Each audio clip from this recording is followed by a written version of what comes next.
وہ سر جھکائے بیٹھی تھی۔ اس کے چہرے پر زمانے بھر کا حزن و یاس سمٹ آیا تھا۔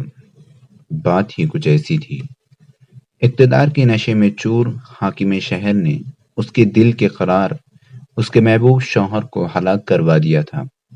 دنیا اب بھی ویسی ہی تھی، اس کی رنگینیاں اپنی جگہ تھی، لوگ بے فکری سے ہنس بول رہے تھے، لیکن اس عورت کے لیے ہر خوشی اور ہر دلچسپی بے معنی تھی۔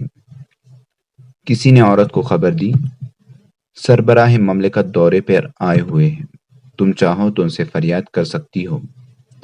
بیوہ کی آنکھیں جو غم و غصے کے احساس سے جل رہی تھی، ان میں امید کی کرن جگمگا اٹھی۔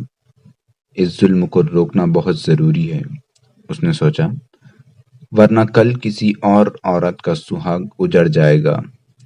وہ اٹھی اور فرمانروائے مملکت کے پاس جا پہنچی۔ روشن چہرے اور خوبصورت داڑھی کے مالک سربراہ مملکت نے عورت کا جائزہ لیا اور اس سے آنے کی وجہ دریافت کی۔ عورت نے کھل کر بتا دیا کہ اس کے شوہر کو حاکم شہر نے کوڑے لگوا کر ہلاک کروا دیا ہے، جبکہ اس نے ایسا کوئی جرم نہیں کیا تھا جس کی سزا موت ہو۔ سربراہ مملکت کا چہرہ غصے سے سرخ ہو گیا۔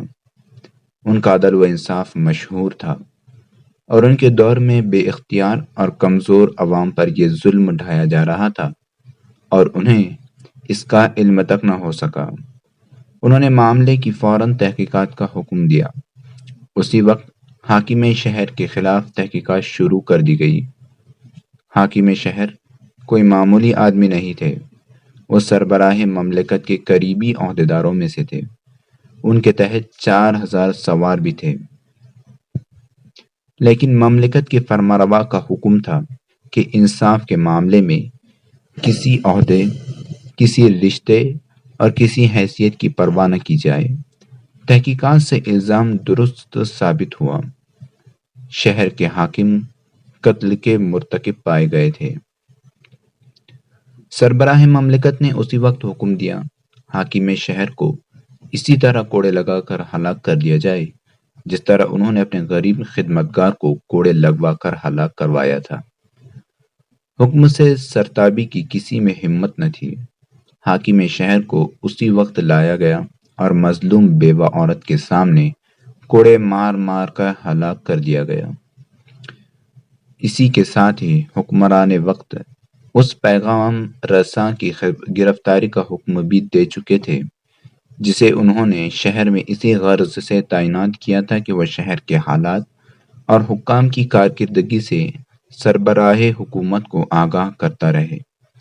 اس نے ایک معمولی خدمتگار کو ناجائز سزائے موت دیے جانے کے اہم واقعے سے مملکت کے فرمانروا کو بے خبر رکھا تھا۔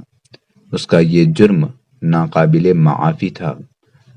حکمراں کے فرمان کے مطابق اسے شہر کے مرکزی دروازے پر پھانسی دے دی گئی۔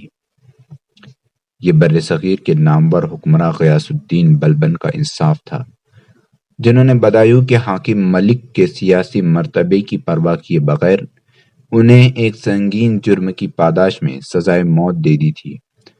بلبن کے اسی عدل و انصاف کی وجہ سے ان کے دور میں کوئی عہدیدار اپنے کسی ماتحت پر ظلم کرنے یا اس کا حق غصب کرنے کے بارے میں سوچ بھی نہیں سکتا تھا، اور اگر کبھی کبھار ایسا واقعہ پیش آیا تو بلبن نے ظلم کرنے والے اہلکار کو کڑی سزا دی، جو طویل عرصے تک لوگوں کے لیے سامان عبرت بنی رہی۔